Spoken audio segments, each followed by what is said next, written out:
먼저 가본 저 세상 어떤가요 테스 형. 가보니까 천국은 있던가요 테스 형. 아 테스 형, 아 테스 형.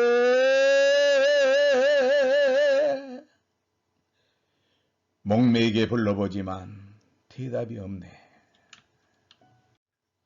테스 형, 대답 좀 해줘. 테스 형은 모른다. 그래서 대답이 없다. 하나님께 물어보자. 천국이 있는지. 하나님은 대답하신다. 이때부터 예수께서 비로소 전파하여 가라사대 회개하라, 천국이 가까웠느니라. 저는 세상을 살아가면서 늘 의문이 생기는 부분이 많았습니다. 우주 만물은 저절로 생겼을까? 누가 만들었을까? 우주 만물은 저절로 생겼든지 누가 만들었든지, 그런데 제 마음속에 저절로 생겼다고는 믿어지지 않았습니다. 그리고 사람이 만들었다고는 더더욱 믿어지지 않았습니다. 영의 세계가 있다면 천사나 귀신은 능력이 많아서 만들 수 있지 않을까? 사람은 3차원의 세계를 살고 있지만 천사와 귀신은 시간과 공간을 초월한 4차원의 세계를 살고 있기에 만들 수 있다고 생각되었습니다. 그리고 영의 세계에서는 누가 더 셀까? 그런 생각을 하면서 우주 만물을 창조하신 분이 조물주라고 생각하게 되었습니다. 그러면서 성경 말씀 속에서 의문의 실타래가 풀리기 시작했습니다. 태초에 하나님이 천지를 창조하셨느니라. 천지를 창조하지 않고 창조했다고 하면 최고의 거짓말쟁이요. 창조하고 창조했다면 어마어마한 능력자가 아니겠는가. 이 세상 모든 종교 가운데 어느 누가 우주 만물을 내가 창조했다는 종교와 철학이 있는가? 하나님은 최초의 인간 아담과 하와를 만드시고 만물을 다스리면서 행복하게 살기를 원하셨습니다. 그리고 하나님은 모든 자유의지를 주시면서 나를 버리지는 말라. 그래야 내가 행복하게 살 수 있단다. 그런데 그때 뱀으로 가장한 사탄이 등장합니다. 하나님을 선택할래? 나를 선택할래? 그것이 선악과 사건입니다. 안타깝게도 아담은 하나님을 선택한 게 아니라 사탄을 선택했습니다. 하나님을 버린 죄, 이것을 성경에서는 원죄라고 말씀하고 있습니다. 이러므로 한 사람으로 말미암아 죄가 세상에 들어오고 죄로 말미암아 사망이 왔나니. 그렇습니다. 아담의 범죄로 모든 인간은 죄인이 되었을 뿐 아니라 죄 때문에 죽고 죄 때문에 영원한 지옥에 갈 수밖에 없다고 하나님은 말씀하십니다. 한 번 죽는 것은 사람에게 정하신 것이요 그 후에는 심판이 있으리니. 무엇이 문제입니까? 죄가 문제입니다. 그러면 이 죄를 어떻게 씻어야 할까요? 이것이 모든 종교와 철학에서의 숙제라고 생각합니다. 어떻게 하면 죄의 문제가 해결된다고 말하고 있는가요? 선한 행위나 노력이 아니라고 하나님은 말씀하십니다. 우리의 행위나 노력으로는 죄를 씻을 수 없다고 그러나 세상의 종교와 철학은 계속해서 행위나 노력을 강조합니다. 저도 선행을 해보려고 노력하다가 지쳤습니다. 그런데 하나님은 말씀하십니다. 죄를 씻을 수 있는 것은 단 하나, 피라고 말씀합니다. 육체의 생명은 피에 있음이라. 내가 이 피를 너희에게 주어 단에 뿌려 너희의 생명을 위하여 속하게 하였나니, 생명이 피에 있으므로 피가 죄를 속하느니라. 그렇습니다.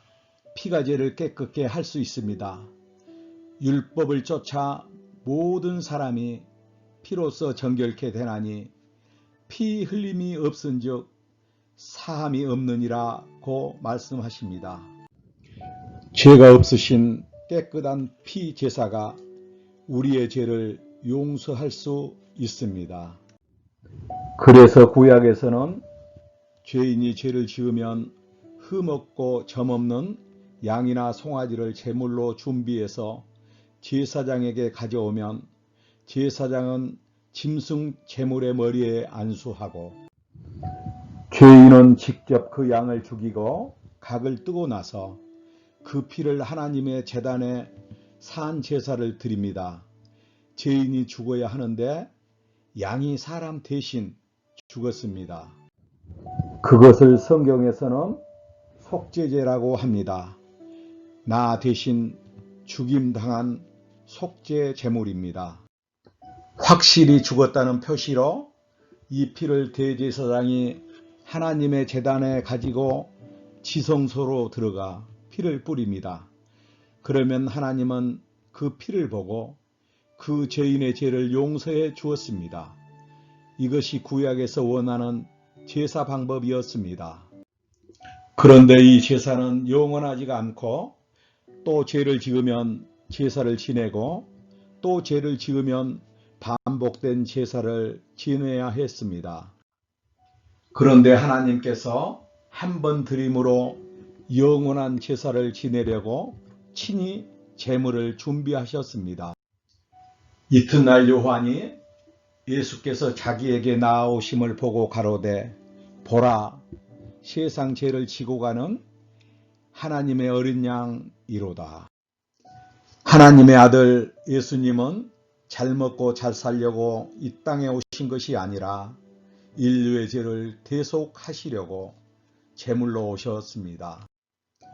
염소와 송아지의 피로 아니하고 오직 자기 피로 영원한 속죄를 이루사 단번에 성소에 들어가셨느니라. 이 뜻을 쫓아 예수 그리스도의 몸을 단번에 들이심으로 말미암아 우리가 거룩함을 얻었노라. 또 저희 죄와 저희 불법을 내가 다시 기억지 아니하리라 하셨으니, 죄를 사하였은즉 다시 죄를 위하여 제사 드릴 것이 없느니라. 우리의 죄를 위한 제사는 예수님이 십자가에서 흘린 보혈의 제사로 끝났습니다. 예수께서 신포도주를 받으신 후 가라사대 다 이루었다 하시고 머리를 숙이고 영원히 돌아가셨느니라. 하나님이 말씀하십니다. 하나밖에 없는 내 아들 예수의 보혈로 너의 죄값을 다 지불했다. 지금까지의 내용이 하나님께서 어떻게 저의 죄를 용서해 주셨는가의 내용입니다. 하나님은 거짓말 하시는 분이 아니십니다. 왜 예수님이 십자가에서 돌아가셨는지 자신의 이성으로 이해하면 됩니다. 그리고 하나님 말씀 앞에 반응합니다. 나는 죄인입니다. 그런데 나의 죄를 십자가의 보혈로 대가를 지불하고 용서하셨다니 제가 이 사실을 믿습니다. 그리고 하나님의 말씀 앞에 반응합니다. 내가 죄인인 것을 인정하는 거죠. 하나님, 당신의 말씀을 신뢰합니다. 당신의 말씀을 믿습니다. 믿고 마음속에 영접하기만 하면 누구나 하나님의 자녀가 될 수 있습니다. 힘이 믿는지 안 믿는지는 압니다. 또 하나님도 아십니다. 너희가 그 은혜를 인하여 믿음으로 말미암아 구원을 얻었나니 이것이 너희에게서 난 것이 아니요 하나님의 선물이라. 행위에서 난 것이 아니니 이는 누구든지 자랑치 못하게 함이니라. 하나님이 세상을 이처럼 사랑하사 독생자를 주셨으니 이는 저를 믿는 자마다 멸망치 않고 영생을 얻게 하려 하심이니라. 저는 복음을 깨닫기 전에는 뜻도 모르고 노래만 불렀습니다. 그런데 나의 죄를 씻기는 예수의 피밖에 없네. 놀랍다 주님의 큰 은혜. 우리의 죄를 속하시려 갈보리 십자가 위에서 어린 양 보혈을 흘렸네. 주의 은혜 우리의 죄를 다 씻었네. 구주의 십자가 보혈로 죄 씻음 받기를 원하네. 내 죄를 씻으신 주 이름 찬송합시다. 찬송합시다. 찬송합시다. 내 죄를 씻으신 주 이름 찬송합시다. 우리가 죄 용서받은 것은 나의 공로 1%도 없고 100% 하나님의 공로입니다. 저는 이 한량없는 은혜를 일방적으로 받았습니다. 이 복음의 말씀 앞에 인격적으로 반응하면 됩니다. 말씀은 하나님의 인격입니다. 하나님, 나는 죄인입니다. 그런데 예수님이 십자가의 보혈로 나의 죄를 다 용서해 주셨다니 당신의 말씀을 믿습니다.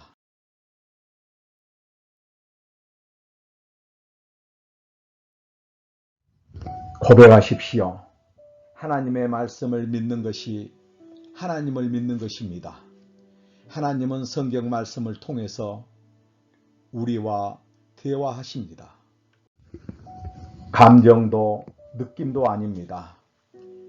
하나님의 기록된 하나님의 말씀을 믿으시면 됩니다. 다음 영상에서는 하나님의 자녀가 어떻게 살아야 하는가를 나누겠습니다.